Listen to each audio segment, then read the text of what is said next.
सारे अपने अधिकारी कर्मचारी और बाकी लोगों को बधाई देना चाहूँगा।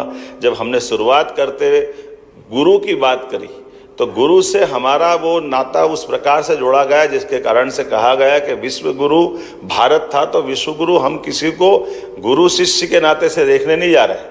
विश्व गुरु मतलब वही बात जिसके आधार पर जाना जाता है कि अंधेरे से प्रकाश की ओर जाने वाले व्यक्ति को हम गुरु कहते हैं, जो हमारे जीवन के अंधकार को प्रकाशमय कर दे, उसी को गुरु कहते हैं। इसलिए हमने वाइस चांसलर का नाम बदल करके कुलगुरु करने का प्रयास किया, ये हमारे अपने उच्च शिक्षा शैक्षणिक संस्थान में।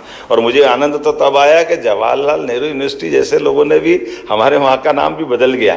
तो ये अब अपनी यात्रा कहाँ से कहाँ जा रही है, अपनी मध्य प्रदेश से दिल्ली की तरफ ये यात्रा से आखिरकार वो सब प्रकाश दिया जिसकी आवश्यकता है। मैं महामहिम को धन्यवाद देना चाहूँगा, आपकी मौजूदगी में निर्णय हुआ और यहाँ फलीभूत हुआ और आगे तक चलता गया, उसका जो आनंद दिख रहा है। इसीलिए जब हमारे यहाँ 10,000 से ज़्यादा शैक्षणिक संस्थाओं में जब हमारी NEP 2020 के पाठ्यक्रम के हिसाब से पुनर्गठन की दिशा में आगे बढ़ गए, हमारे सांदीपनि विद्यालयों में लगभग कक्षा 6 से ज़्यादा, उसमें 220 से ज़्यादा विद्यालयों के अंदर कक्षा 6 के बच्चों को भी कोडिंग करने के लिए हमने अपनी कंप्यूटर लैब से जोड़ने का प्रयास किया है। ये जो हमने कहा कि केवल शिक्षा केवल कागज की डिग्री लेने के लिए नहीं हो, उसका जीवन में उपयोग हो और भविष्य की चुनौतियों से वो लड़ने में या उसको समझने में समर्थ हो। इसलिए AI, data science, machine learning, cloud computing, biotechnology, green energy, आज का जो समय चल रहा है वाकई, अब मैं इसको सरल शब्दों में यही कह सकता हूँ, आजकल करेंसी का जमाना है। लेकिन ये मान के चले कि स्किल ही करेंसी है, ये भारत वालों को मालूम था। इसलिए भारत के लोगों की दृष्टि के हिसाब से आज हम अपने स्किल पे ही जा रहे हैं। जब हम स्किल की तरफ चलेंगे तो आज के समय में इनोवेशन की तरफ भी आना पड़ेगा और इनोवेशन में हम सब प्रकार से बढ़ रहे हैं। जब एग्रीकल्चर के मामले में भारत के अंदर सबसे तेज गति से आगे बढ़ने वाला अगर कोई राज्य है तो मध्य प्रदेश है। तो मुझे इस बात की प्रसन्नता है कि केवल हम खेती नहीं कर रहे हैं, खेती की शिक्षा, एग्रीकल्चर, एजुकेशन भी हमारे सामान्य विश्वविद्यालय तक ले गई। ये हमारे लिए बड़ी बात है। हमारे चारों तरफ आज जो वातावरण बना है देश में, अपना उच्च शिक्षा विभाग इसमें अग्रगण्य भूमिका निभा रहा है कि हाँ, हम अपने विद्यार्थियों के लिए अगर वो शिक्षा के बाद कोई सर्विस में जाए तो, अन्यथा अपनी खेती किसानी भी करे तो उनकी शिक्षा दीक्षा भी आधुनिक तरीके से होना चाहिए, इसमें क्या कष्ट हो। इसी प्रकार से दूसरे भी बहुत सारे कोर्स खोलने की बात कही है। मैं महामहिम को धन्यवाद देना चाहूँगा। हमने अपनी कई सारी चीज़ों को, बनी बनाई व्यवस्थाओं को, चूँकि 2020 की शिक्षा नीति लागू हुई है, इसलिए बीते समय के कई कठिनाइयों को दूर करने के रास्ते भी हमने परिमार्जित करने का प्रयास किया, उनको दूर करने का प्रयास किया। और उसका उदाहरण हमारे मेडिकल यूनिवर्सिटी वाली बात आती है कि हाँ, मेडिकल यूनिवर्सिटी भी होना चाहिए, लेकिन मेडिकल यूनिवर्सिटी केवल पूरे प्रदेश के सभी मेडिकल कॉलेज को संचालित करे। जैसे प्राइवेट मेडिकल कॉलेज अपनी यूनिवर्सिटी संचालित कर रही है, ऐसे गवर्नमेंट वाले कर ले।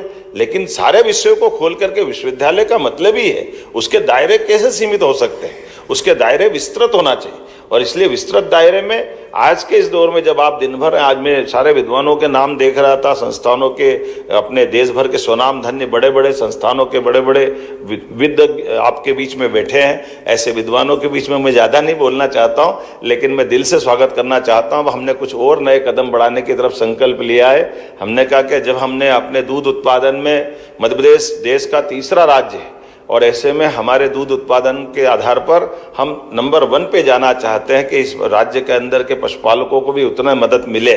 तो जब हम देश में नंबर 1 बनना चाहते हैं, जब 6 करोड़ से ज़्यादा पशुधन हमारे यहाँ है, ऐसे में केवल एक वेटरनरी कॉलेज से डॉक्टर को कैसे उसकी पूर्ति कर सकते हैं। इसलिए ये कोर्स भी सारे विश्वविद्यालय में खुलना चाहिए। उस केवल पशुधन की बात नहीं करें, मत्स्य उत्पादन में भी मध्य प्रदेश बहुत तेजी से आगे बढ़ रहा है। जब विश्व का पहला नदी जोड़ो अभियान का 1 नहीं 3 संकल्प हम करते हुए आगे बढ़ रहे हैं। अपने यहाँ एरिगेटेड एरिया भी जब बढ़ रहा है, सब प्रकार की व्यवस्थाओं पे हमने ध्यान दिया है।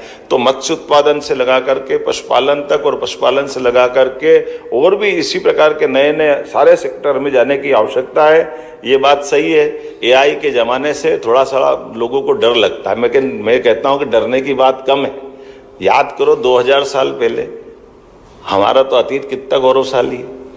हमारे यहाँ एक आदमी था जो राजा राज्य भी चलाता और भूत भी पकड़ लेता। विक्रम बेताल कहाँ था? हमारे पास ही तो था, और कहाँ जाएगा हमारे यहाँ।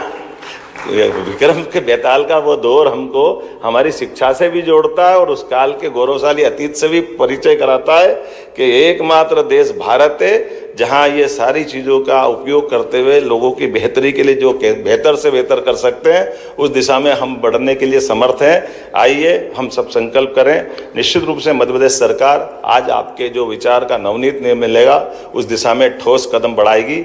मेरी अपनी ओर से एक बार फिर सब आपका अभिनंदन, धन्यवाद। भारत माता की जय। बहुत बहुत धन्यवाद माननीय मुख्यमंत्री डॉक्टर मोहन यादव जी।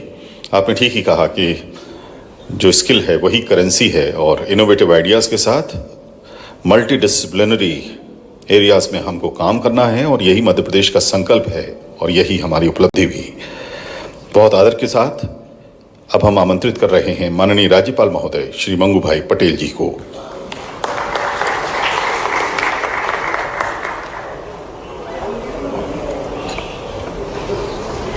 सभी का नमस्कार। रोजगार आधारित शिक्षा कार्यशाला हमारे लिए बहुत अच्छा विषय और मध्य प्रदेश का सर्वांगी विकास हो, इसके लिए जो कार्यशाला रखी गई मैं समझता हूँ हमारे लिए बहुत अच्छी बात ये कार्यशाला में आज चर्चा होगी। पहले तो मैं उच्च शिक्षा विभाग द्वारा रोजगार आधारित शिक्षा और समकालीन रुझान विषय पर आयोजित कुलगुश्रियों कार्यशाला में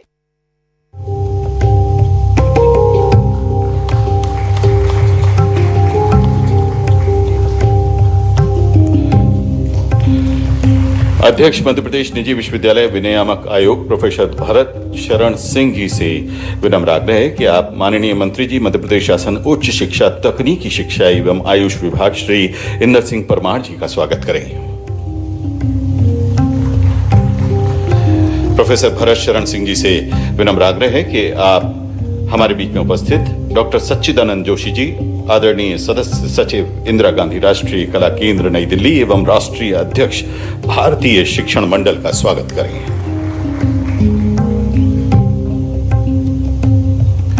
प्रोफेसर भरत शरण सिंह स्वागत कर रहे हैं। आपके सामने बाईं ओर पर कोने पर हमारे बीच में विराजमान आदरणीय डॉक्टर सच्चिदानंद जोशी जी का। आदरणीय आयुक्त उच्च शिक्षा विभाग मध्य प्रदेश श्री प्रबल सिपाहा जी से विनम्र आग्रह है कि कृपया आप निदेशक अंतर विश्वविद्यालय त्वरक केंद्र IEUAC नई दिल्ली डॉक्टर